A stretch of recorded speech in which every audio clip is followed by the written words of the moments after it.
Salut et bienvenue dans ce nouveau tutoriel sur thegentletrainer.com. Aujourd'hui, on verra comment peut-on inclure et utiliser de nouvelles fontes en utilisant CSS3.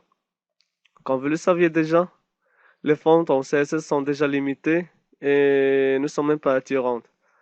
Par contre, avec l'arrivée de CSS3, on peut maintenant télécharger et utiliser facilement de nouvelles fontes ou plutôt de sexy fonts qu'on peut également les télécharger de différents sites web.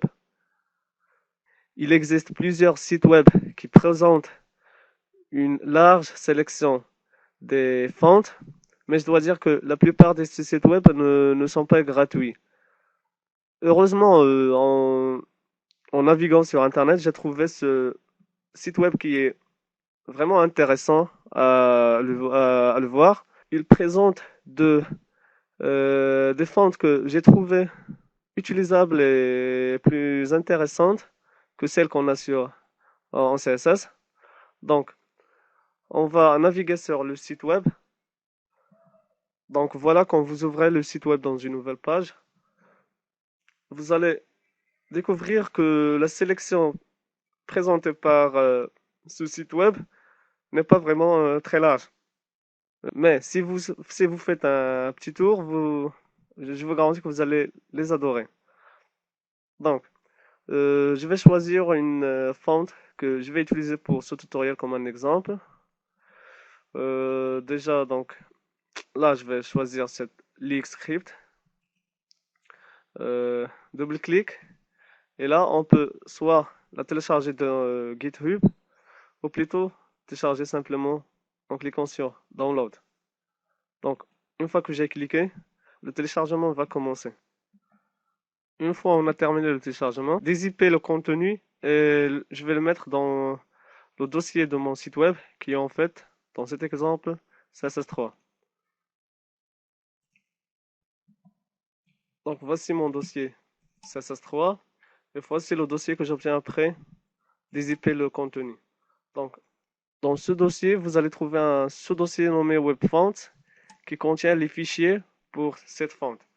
L'idée géniale, c'est d'aller copier les fichiers, ces fichiers qui existent dans ce dossier téléchargé, et les mettre dans un dossier personnel que j'ai nommé par exemple font et qui va contenir tous les fichiers des fonts qu'on va utiliser. Par exemple, si on a plusieurs types de fonts. Et là, ce sera facile d'accéder à ces fonts en utilisant CSS.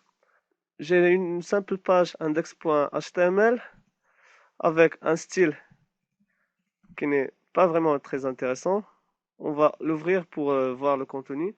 Donc voilà, la page index.html, un titre en HA et un petit paragraphe.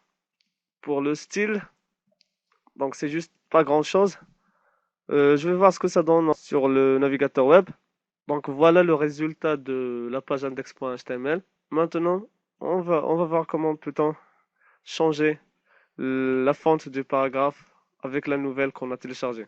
Donc, la première chose à faire, c'est d'aller définir une règle font face en tapant arrobas font-6 face. La première chose à spécifier, c'est le nom de cette font qu'on veut utiliser. Donc là, c'est un nom de notre choix. Je vais choisir par exemple test. Et l'autre chose ce qui reste à définir, c'est le chemin de fichier pour cette font. Donc src, URL, et là on écrit le chemin. Donc mon chemin c'est font. Le nom du fichier c'est leak script number one 6 webfont. Et pour l'extension qu'on va utiliser, c'est TTF.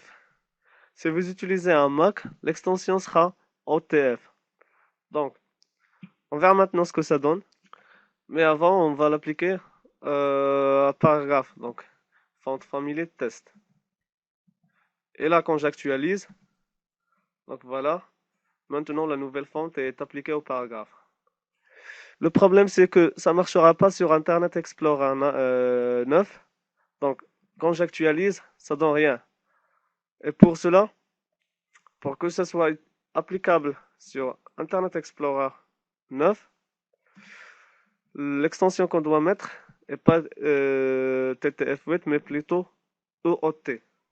Donc, je vais enregistrer, je vais actualiser, et voilà. Donc, la même chose que ce qu'on a vu sur Google Chrome. Donc, voilà, c'était l'idée de ce tutoriel. À la prochaine fois avec un nouveau tutoriel.